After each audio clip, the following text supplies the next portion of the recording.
Appointment viewing here on NewsX every weekday at 6 o'clock, where we, over the past almost 4 months, have brought together some of India's finest entrepreneurs, thinkers, people out there becoming wealth creators.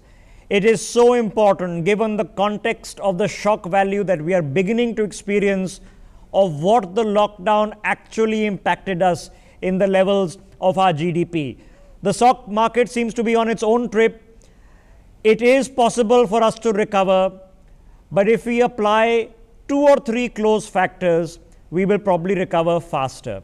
Number one, an appreciation within all of us that while we compete in a free market, we are also in the same team, the same boat called India. If India does better, we all do better. And the second equally important realization that what we are capable of producing here in India can be equally good, equally disruptive, and equally world-changing as anywhere in the world. We often give credit to foreign companies and seek foreign investment and go gaga over Indians who make it big abroad. Well, here are a list of Indians who are making it big right here, people you need to be introduced to. We do this in partnership with Business World, as always. Let me quickly take the opportunity of introducing our panel on the telecast tonight. We have with us on the show Diksha Deo. She is the founder and CEO of IncubeSense. Arun Prasad Durairaj. He is CEO and co-founder of Flinto Learning Solutions. Amit Monga, co-founder of ANS Commerce. Teja Gudluru, founder and CEO of Udo Now. Raghav Kansal, CEO and founder of ET Media Labs. And as always, Dr. Anurag Batra, editor-in-chief of Business World. Dr. Batra, good to see you on the telecast. Can you set up this conversation for us? Thank you so much, Bishop. You're right that there seems to be a disconnect between the stock market, what I call the Dalal Street, and the real street. Right now we are possibly seeing a spillover of a healthcare crisis to an economic crisis, and most businesses are feeling the heat. You can see it in the quarterly results of some of the companies. And dare I say, I think the next 2 months are going to be even more tough. I think we've not reached the peak, and maybe I'm being more cautious. I believe that I think the economic activity over the next 3 months, because of Diwali and IPL, may shore up a little bit temporarily. But overall, the next 18-12 months will be very, very challenging. And you're right.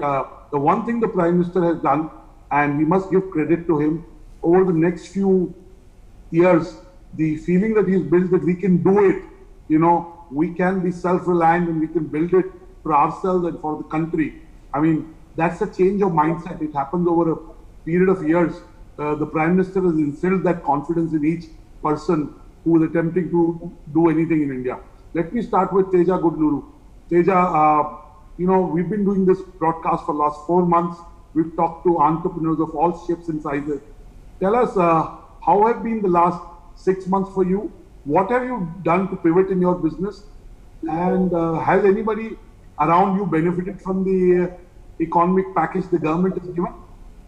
Anurag, hi, and thank you, NewsX, for calling me again on this show.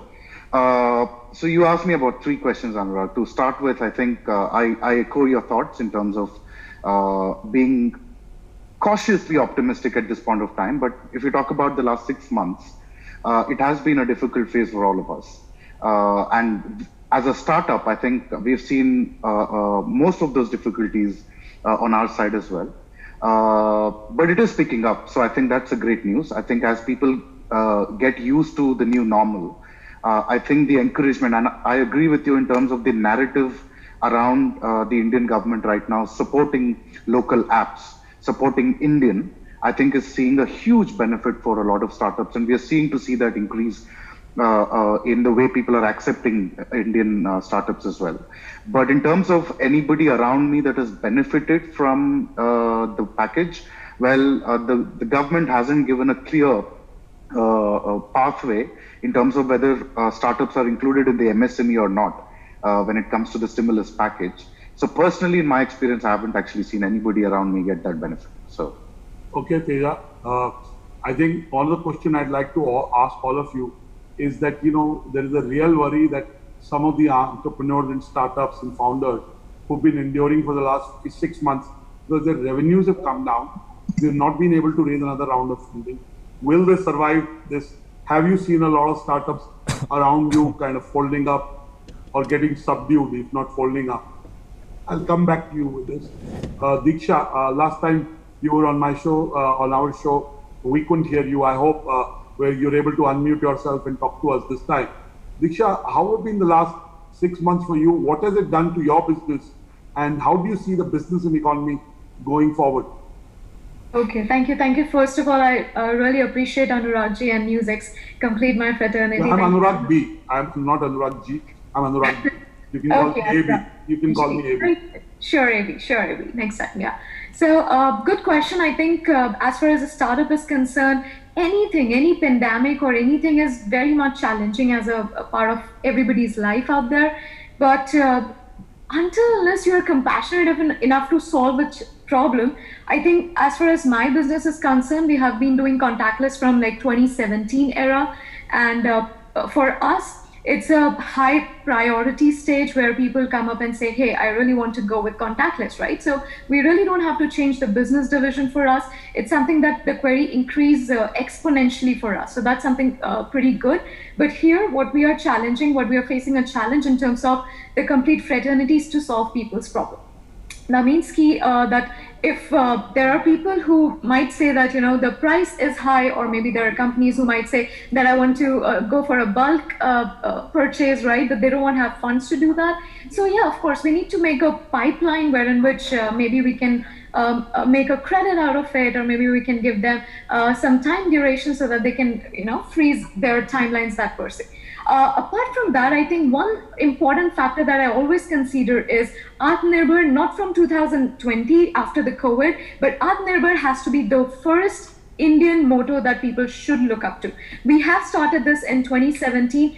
हर चीज आप design करो electronics Bharat में, आप make करो electronics Bharat में, and then people will be, you don't have to consume outside product, you have to make your products and let people respect that and let people consume your Indian products. That only the point that matters, that people will love it and the GDP rate and the profitability itself, grow. So I think that's a great phase where people should understand the adaptability of Indian products to make a Atmanirbhar Bharat as of all. Yeah, thank you. Thank you, Diksha. We also want to come to the fact that, knowledge and creative enterprises are the future. Digital is not only an enabler, now it's become a driver.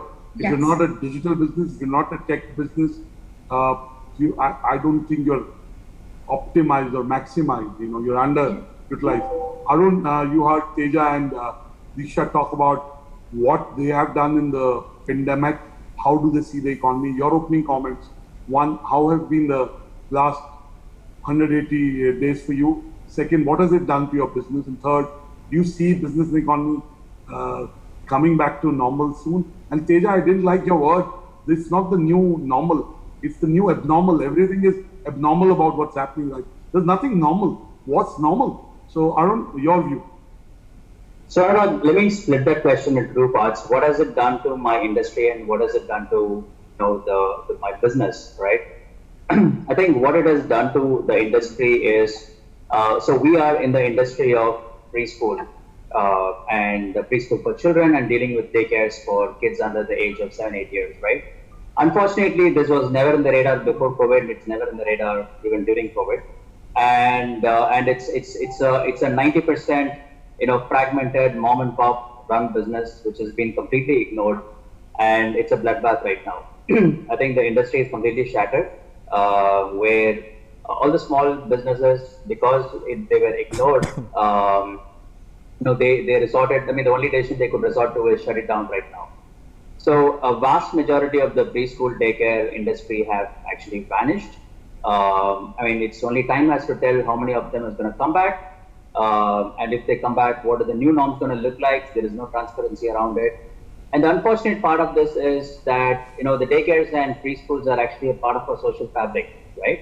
It's part of the lifestyle. It's part of the new lifestyle era. And this is enabling a lot of things like dual income families and more women getting back to work. There is women participation in the work, which is all getting impacted because of what's happening in the industry. A lot of ifs and buts about whether the industry will recover, whether these players will come back into the industry, depends on what the new norms are going to look like. Whether people are going to continue working from home, is there a safety standards that's going to be more stringently implemented in the daycares, and how the schooling system is going to change, because I mean we haven't gotten a clarity around K-12 yet, right? So this is what the industry has gone through so far, and and that's what the last 6 months we have managed to turn around and pivot and actually I would say solve a lot of these problems for parents. So we have been a big advocate of early learning from home. Taking early learning to home has been the big part of our business, and we have always innovated in that sector. So when kids can't go to preschools anymore, we turned around and said, now let the preschools come home with our early learning kits that can be delivered to home, which still gives a multi-sensory experience for the children and helps them to get school ready and be actively engaged at home, which has actually seen a massive traction in the industry. And I think a lot of the players are now following suit to see if they can also take the solution to home rather than waiting for the kids to actually come to schools. Thank you so much, Arun. Yeah. The opening comments to a short one, and then we'll do a discussion. Both Yeah. me and Rishabh will join. Rishabh is letting me lead this. I'm grateful to him. Amit, your opening comments on where the economy is headed. What has it done to your business? And has anybody around you received a economic stimulus? Have you seen somebody benefiting? Thanks, Anurag, for the opportunity. We are in the business of e-commerce enablement. We work with a lot of brands and help them manage their e-commerce business. Basically, you're a rich man. No one will come and borrow some money from you. Don't worry. It's a good time to be. Soon. It's a good time to be in e-commerce. Definitely, COVID tailwinds have been behind the growth, and even from a perspective of, I'll talk about how it has. How my business has been impacted positively, negatively with the scenarios, and also from the perspective of the brands that we work with. So for us, initial few months were challenging with regards to the lockdown clarities in terms of how supply chains are going to work out, whether essential categories is the only category which are allowed, not what will happen to non-essential. So the initial 1 month, 2 months were very difficult to manage. But as the lockdown easing happened, we saw the impact of people moving to digital, the growth happening in terms of the order volumes, fortunately for us, we reached our pre-COVID numbers in the month of June, and it has been a upward story from there on. With regards to brands that we work with, for essential brands, especially FMCGs, it's a good time for e-commerce, but I think it's a mixed bag because a lot of their offline business is getting impacted right now with malls being shut, with a lot of restrictions being put in place, people not going outside. So definitely major offline business, which is a major component, is impacted, but they are trying to do the recovery by focusing on digitization, by focusing on e-commerce, and are picking up from there. Thank you so much, Amit. The digital economy has become the e-commerce economy. I keep telling people these days that I'm not in the media business. I've been saying this for 15 years. I'm in the business of building communities, both B2C and B2B, and doing commerce in them. So I understand where you're going in the e-commerce business because of the contactless nature of it has benefited.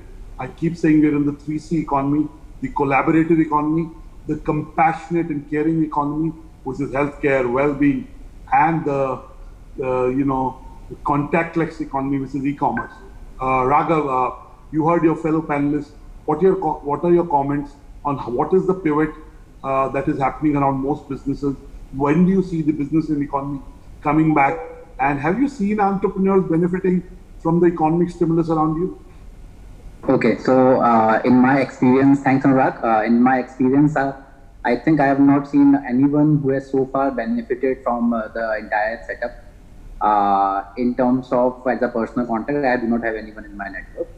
And in terms of overall economy, overall digitalization, I feel most of the clients we are working with, most of the brands we are working with, since we are into digital marketing and analytics space, So we are seeing a absolute seriousness of all the brands, all the businesses towards the entire digitalization as a core in their way of operating.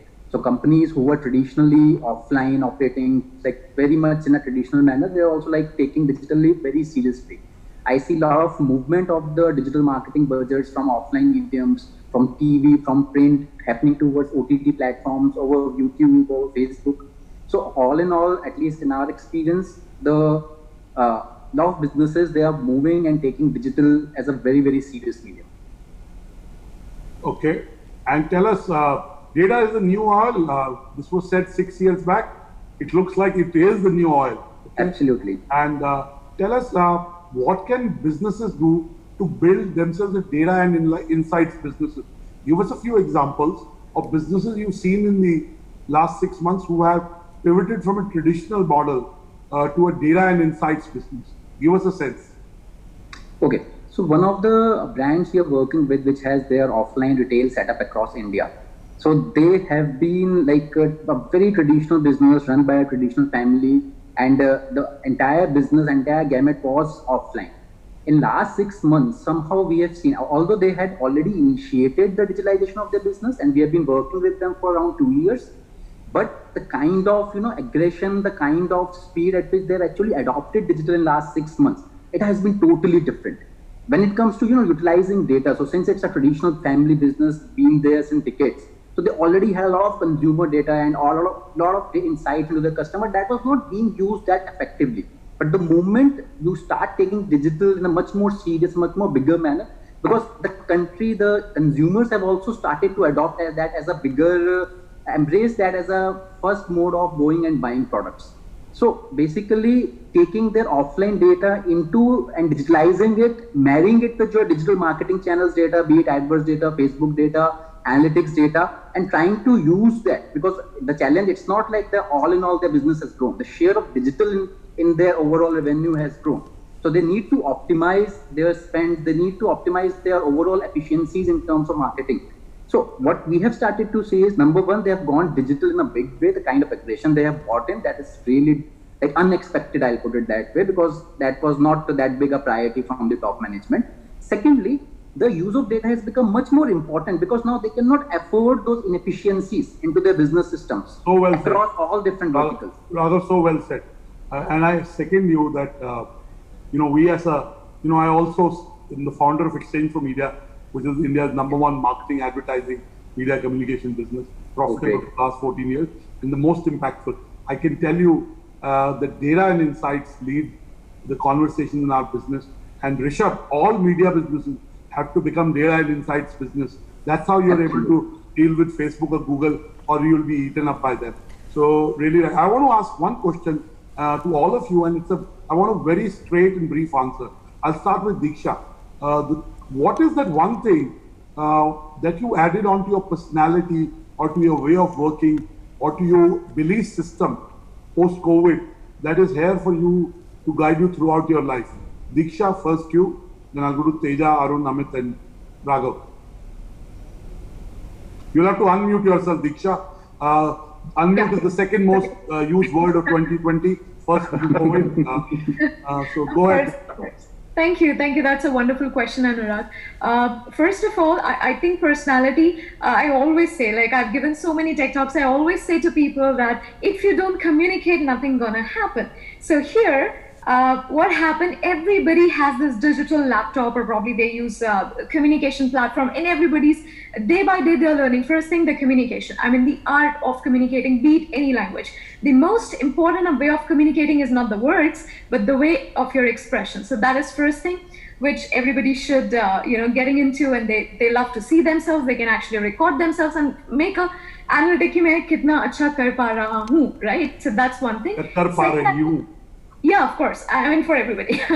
So if I'll talk about the second most important factor is that, the use of digital media. Like you mentioned that data is the new oil. I say infrastructure is the new oil for next 20 decades. So that is important because the kind of data you store, you analyze it, and then you have to place into an infrastructure. That means a data center or probably any hardware. So that is very important in next coming years. Like you see Amazon or the big companies in the market, they are very big giants, but they are not working only on servers. People know that Amazon Web Services is a very large business that started as a captive business, and now everything is on the cloud. Governments are working on a cloud. The business schools are on the cloud. The educational institutions are on the cloud. So you have to prepare yourself for the cloud. Teja, though I wanted to know more a personal trait, Diksha, you've given us a trend, but I want to know what has changed in your own way of doing business, your thinking, your belief system. For example, for me, focus. I keep saying to myself, you have to distinguish between activity and progress. So can you do less to achieve more? Less is more. So that's the one thing that has changed in my brain. Not that I have one, but if I had one, it would change in that. Teja, your point of view. So I think for a long time, and probably Raghav will second with me on this, people have told us, look, the best way to reach out to consumers is online, right? But thanks to the pandemic, everybody got online. So the digital marketing space has become a very noisy place.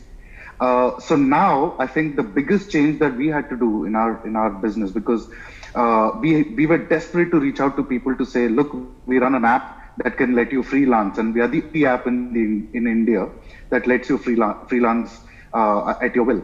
But then when we came online, we realized that there is so much noise around this. So then we had to go back to the traditional way of mixing it up. So be there on digital, but also do milk your networks, if I can use that word. Reach out to people, reach out individually. So I think the human connect as an aspect, I think is something that we've notched up, which I think we have reduced over the last couple of years, focusing only on these Facebook, Insta, LinkedIn platforms. I agree with you. I believe the more immersion of technology goes up as we become more impersonal using technology, the value of human touch. Anurag, I just wanted to have a quick interjection here, and let me ask Teja this, because, taking from the point that, you just made, now, many of us facing the same kind of issue where we don't own our own platform anymore, right? In the end, Facebook and YouTube and Twitter already own us. They own both the users and they both own the content creation agencies. And we can hopefully make a cut out of them. But Teja Kudluru, in some case, in some understanding of the term, you are creating your own platform, right? You have your own app. Right. But then that platform is dependent upon, the Androids and the Apple stores of the world. We've seen what's happened with a, major mobile games maker, which is tried to take on Android, and that's a, multi-billion-dollar business that has had the might to take on Android. When do you think we reach a stage where we are actually platform owners in this country? Well, it's going to take a long time. Let's be very, very honest with that, right? Because the dependency on apps like Facebook, and to actually know that even if I post something on my wall, only 10% of my friends actually would see it. Yeah. The algorithm is that way. So from that perspective, to come out of that consumer behavior of being dependent on LinkedIn, I'll give you a small example if I'm allowed. Recently, about 150 large global companies threatened Facebook that will stop advertising, and this is retail. Yeah, right? And the biggest in the company, Unilever, you name them, they're the biggest ones. But they're back again because they figured out there's no other platform. So until we find another alternative to break this game, unfortunately, I think we're still dependent on these platforms to kind of, in fact, it's become more of an identity crisis if you're not on Facebook. Okay, no, I'll give you an example. So in some regards, we here in the traditional media, so TV, right? This is our platform.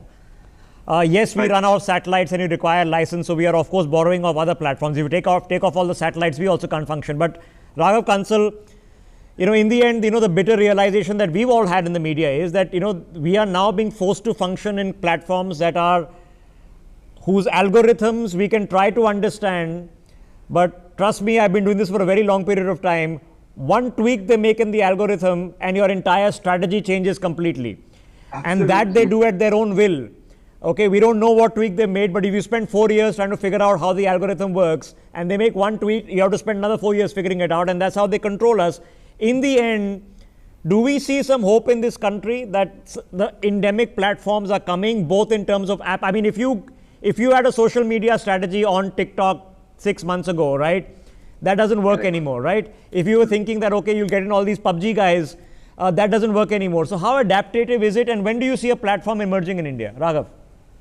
So I think like when you say that they're controlling us by tweaking their algorithms, I have slightly different take there. I think even these big platforms are being controlled by the consumers at the end of the day. Fingers crossed. Okay, fingers crossed. Okay. Yeah, so it's not like the control is 100%, and I'll say that they do have control in multiple ways, but it's not a lost battle in its entirety. So like we have been closely working with Google and Facebook over last 10 years, and especially following up these algorithms in a very closed manner. And what we have realized is that at the end of the day, if you are running your business on first principles, so for example, I talk about like search engine optimization, if fundamentally you're focused on consumers and serving their needs well, you're creating genuine content. So no matter what tweak they're doing in their entire algorithms, it's favoring the clients you're working with. So rather than chasing the algorithms and modeling your business around how they are looking at your business. That's a very interesting perspective, because, my limited experience with this has been that, the stuff that we do really well, that has come out flawlessly, and we think this is really, really seriously good content. I promise you, sometimes there's just one 30-second breaking news that we sometimes run, which is just a text plate and with a broken phono, and that is the #1 YouTube video of the month. Okay. So sometimes it defies expectations of what goes viral and what doesn't. It defies expectations. So that does happen, and part of it, yes, is science, part of it is art, and part of it will always, in anything, be a bit of fortune. Again, the final control lies with the consumer. That's the point I'm trying to make here. So I think it's not a completely lost battle. These platforms, they do have their core power lies in the fact that we as consumers are utilizing them. Okay. So hopefully that Facebook is showing me what I really should be seeing, and not just showing me all sorts of things on my, I get to see dogs and cats and construction videos and cooking videos.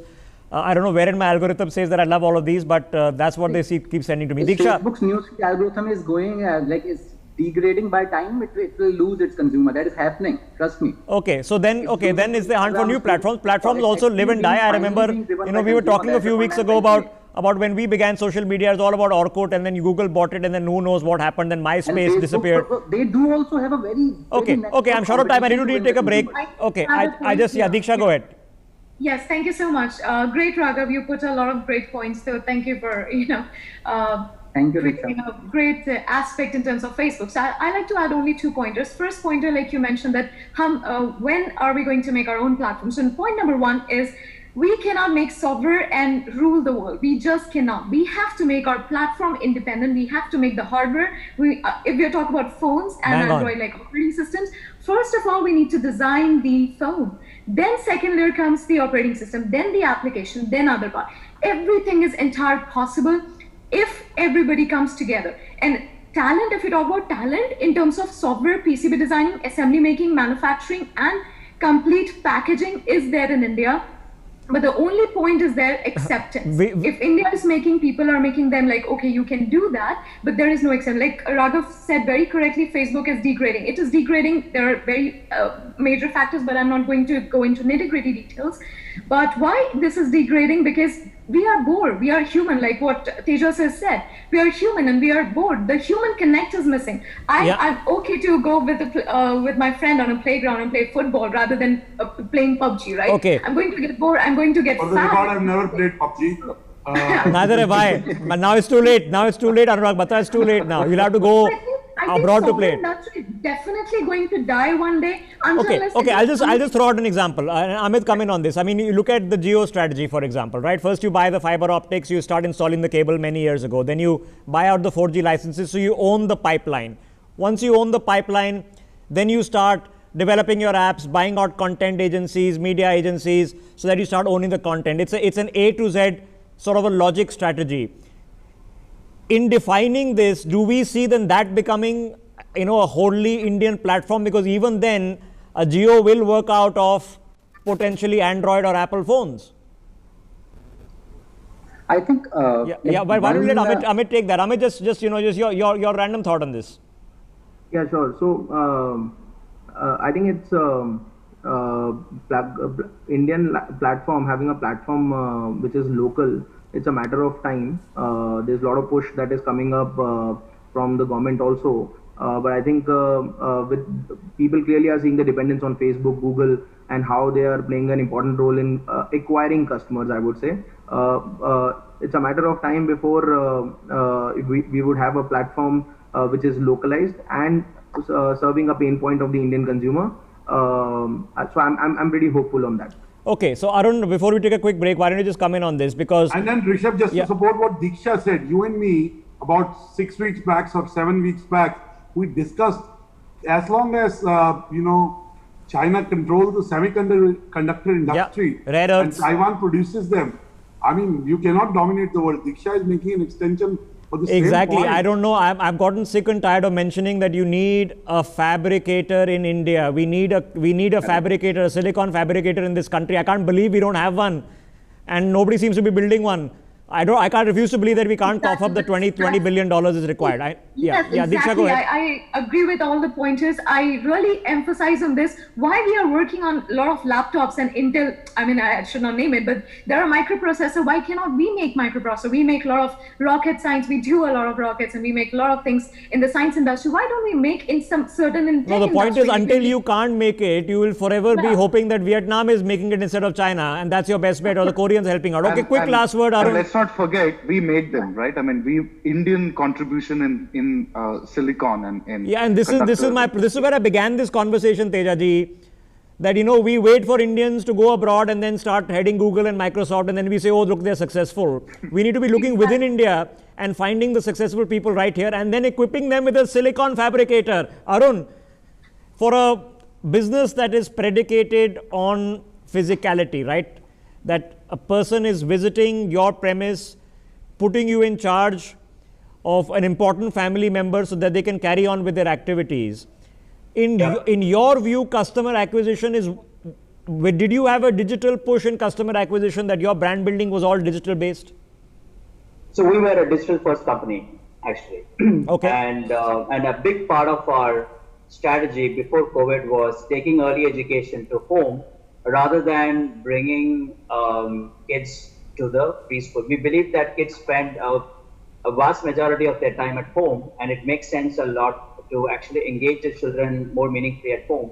So we designed a lot of, I would say, active engagement for children at home, and our push was digital. I mean, I say digital, its customer acquisition was digital, whereas engagement was physical.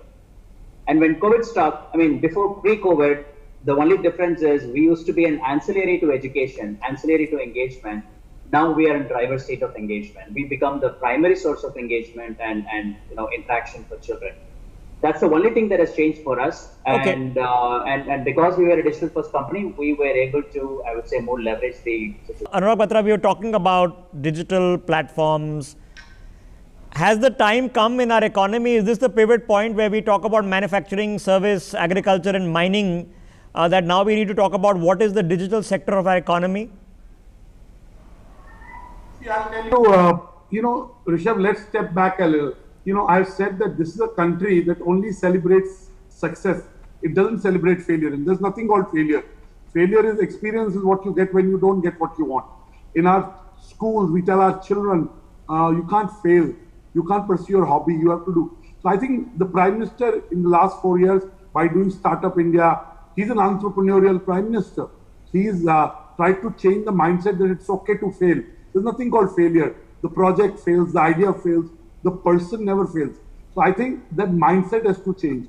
The day we are ready to become a product economy, see, we are with all humility, and we're the sweatshop of the world. We are the back end of the world.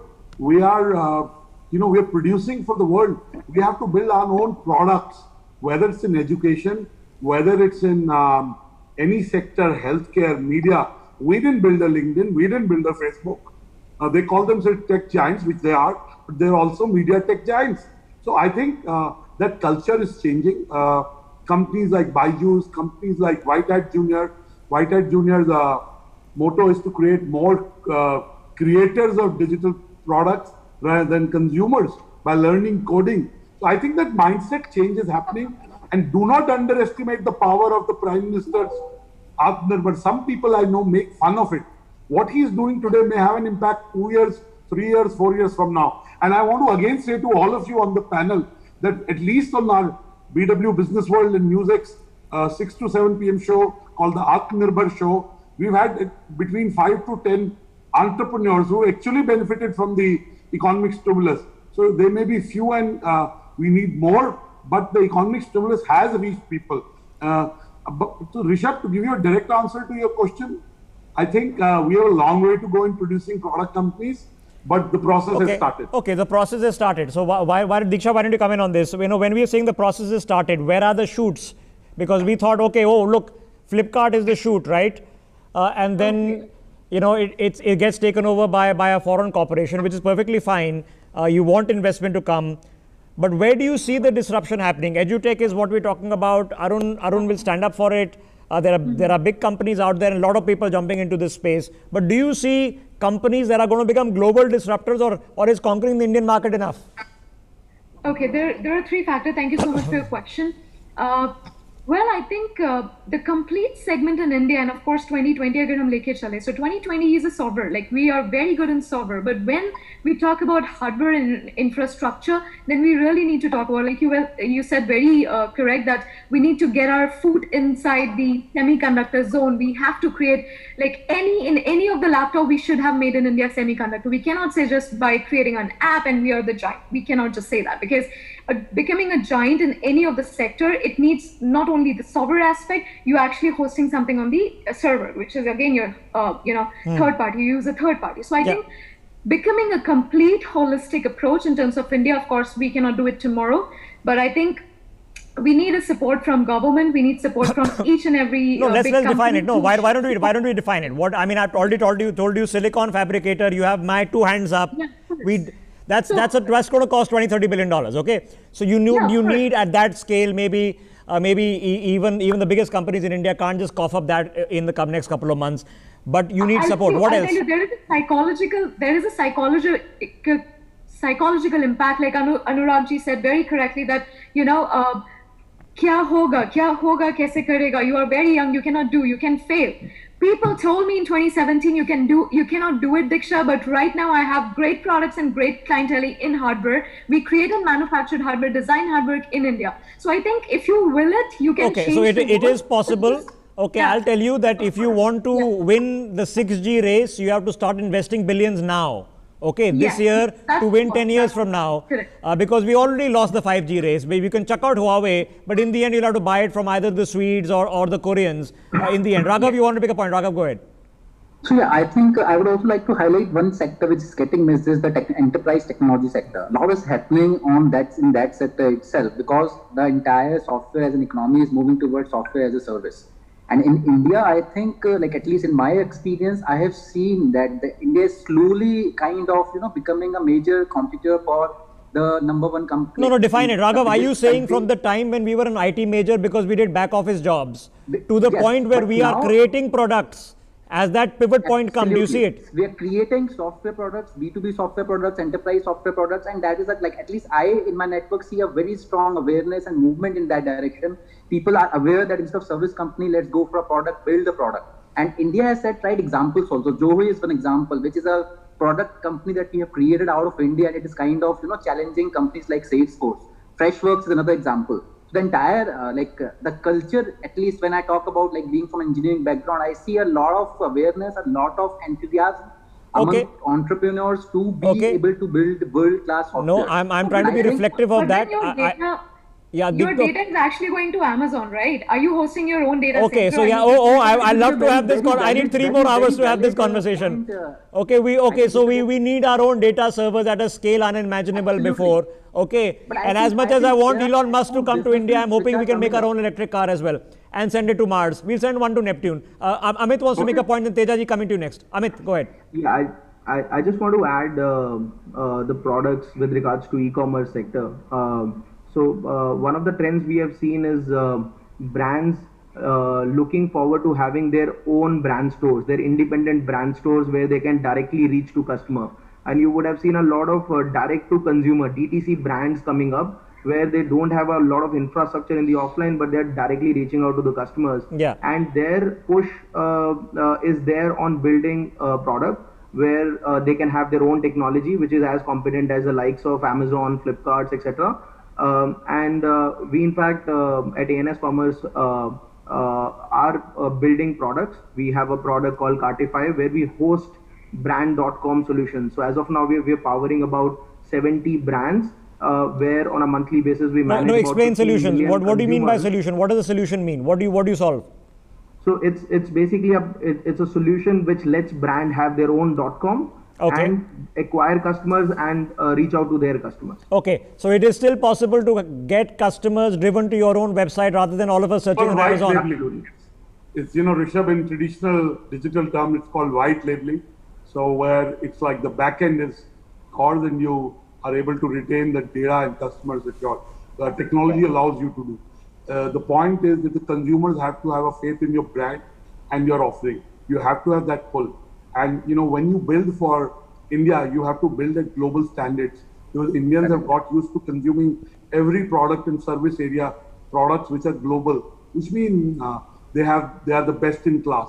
I want to ask you, Rishabh, to all the entrepreneurs on the show, what is one advice that you have for entrepreneurs watching this show? Let me start with Raghav.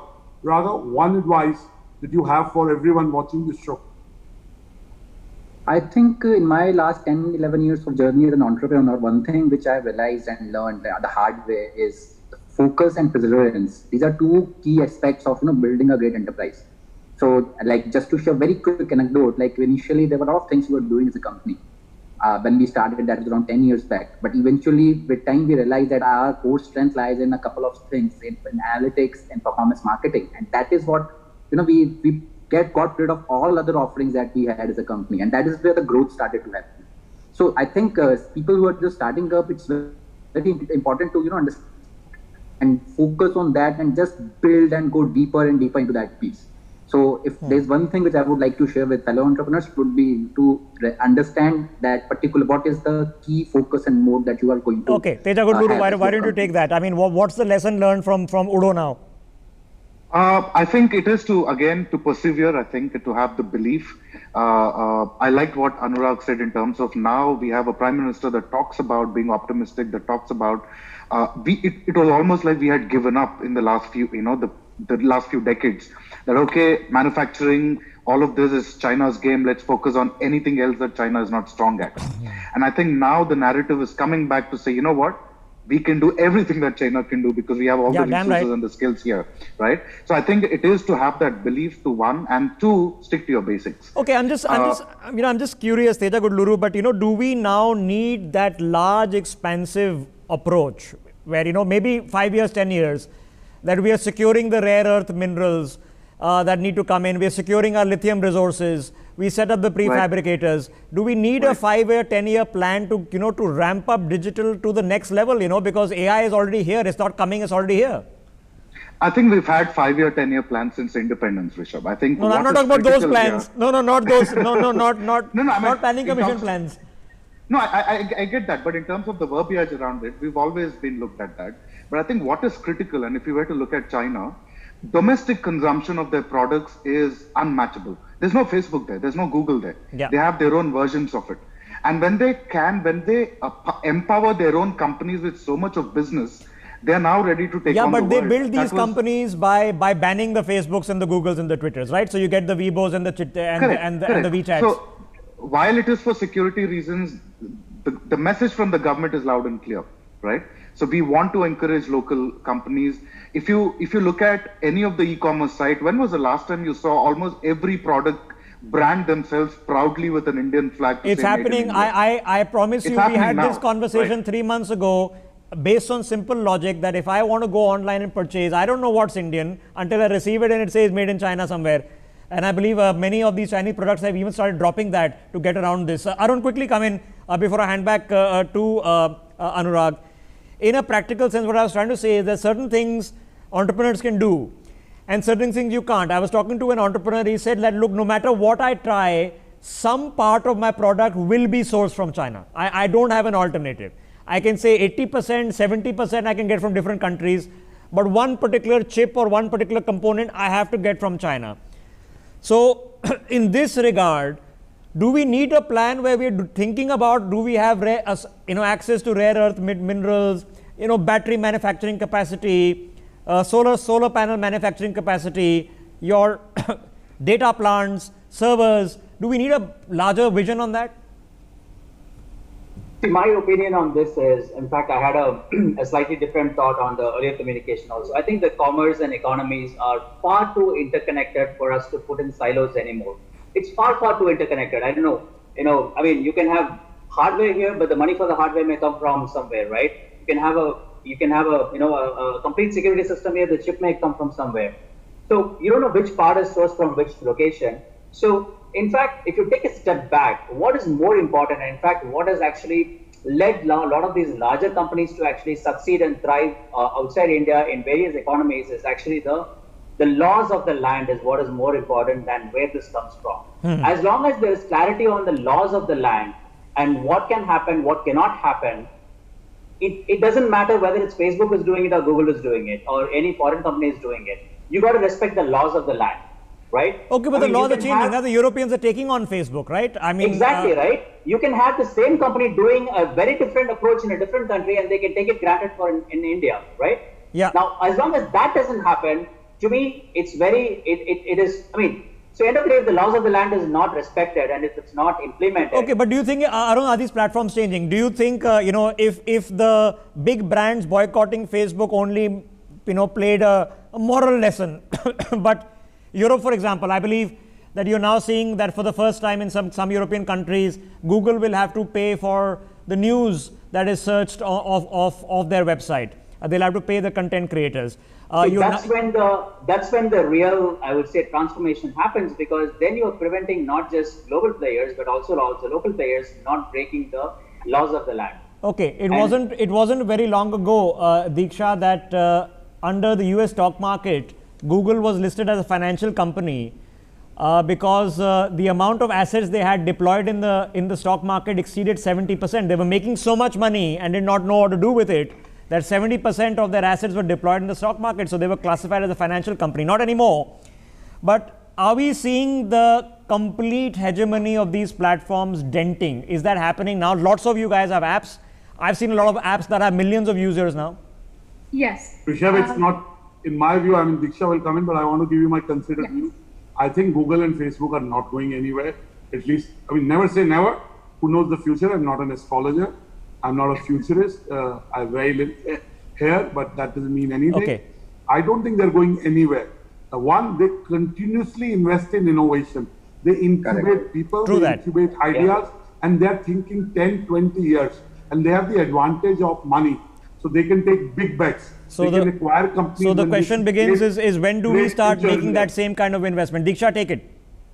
Yeah, so I think it's a good question, and Anuragji added pretty well, but that's the kind of mindset that we have, that these guys are giant and nobody do that. If we go back and see like what happened with Steve Jobs, there are IBM companies who are pretty big at that point of time, but he take over and then things are changed. So I think we need to make sure that what happened with Facebook, like you mentioned very correctly, there is a breakpoint that's going to happen and it's going to shut it down. So that's very important. Like what happened with biometric. If you see biometric after COVID, it's zero. Face recognition is going to be zero. So be very particular about like what Arun said, that laws is important. Yes, of course, if we make products like Indian products, the GST has to be rebate, has to be supported, right? So that's one point that the government has to support in terms of giving us rebates in the Indian products, not on white labeling at all. It should not appreciate it at all. That has to be there, the rule number one.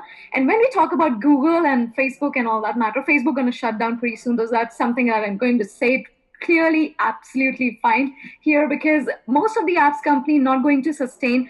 The reason behind what new you are doing. You cannot make an Ola, you cannot book a Uber from a Facebook, you can do that either. But what else you can make? I mean, it's absolutely on the phone. What else? Maybe the next future is wearable, maybe the next future is on the skin. So you have to, maybe there's glasses, right? So next future, adaptation is very important. Maybe a company is there in India who are actually working 20 years ahead and they might acquire Facebook. So I think that mindset has to be correct. But Facebook is already Facebook Yes. has already acquired WhatsApp. It's already acquired Yeah, Instagram. So I you think know, they're already looking I at think, the Rishabh, this is a longer debate on whether Yeah. what will stay or not. I want to end the show with what Yeah. we do.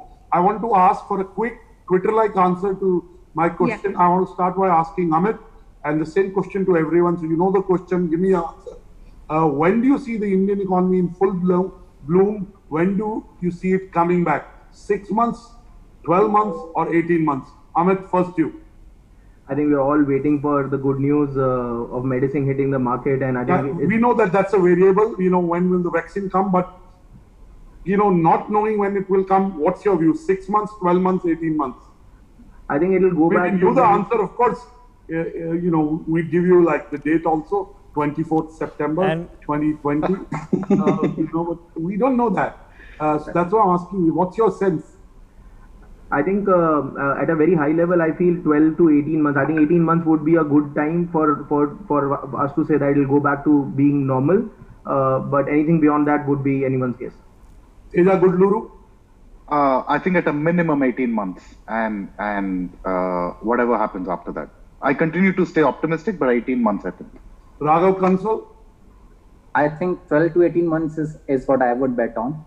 And I also believe that, once the vaccine is launched and it may bounce back really fast. It's quite a Arjun? possibility. Arjun? Arun, sorry. I called you Arjun. Arun. No wonder you didn't respond. But you guys are the Arjuns battling out. So, you know, figuratively speaking, male, female. Anurag, again, let's say you have the vaccine today, I would bet on a 6-month recovery. I mean, it's just And if the vaccine is delayed, I think we'll learn to live without it in 12 months. okay. The natural vaccination is already produced Yeah. by your I immune don't system. I don't see a longer than 12-month recovery path on this. Diksha Deo, your final word. About what? On me, 6 months, 12 months, or 18 months? All right. So I think it will take time. Economy going to back by 10 months, I think. But people should actually accept Indian products, not white labeling products, to be honest. Yeah. Thank you so much. I Okay. think there will be a premium on any product says made in India. It's I will happily pay the premium, and I'm a poor journalist. But if the option is given, and finding the option is the difficult part right now, but this applies to every single person, and this is why we're doing this committed. I promised you, a year ago, this show would not have been tenable. You did economy-related shows day-on-day basis. Nobody watches, but in the end, the realization has come that this is important because it's hit home. It's hit every single one of us, every single business. And I keep repeating where I started at. We are all in the same boat together. If all the people sitting here in their organizations and their apps and their businesses succeed, we all succeed. So let's wish them all the best. So check out Udo now, check out Flinto, check out Incubescence. And get in touch with these people. You can find all of this on digital, social media also. This show goes up on YouTube. Share it, guys. For more such videos, subscribe to the NewsX YouTube channel, hit the bell icon.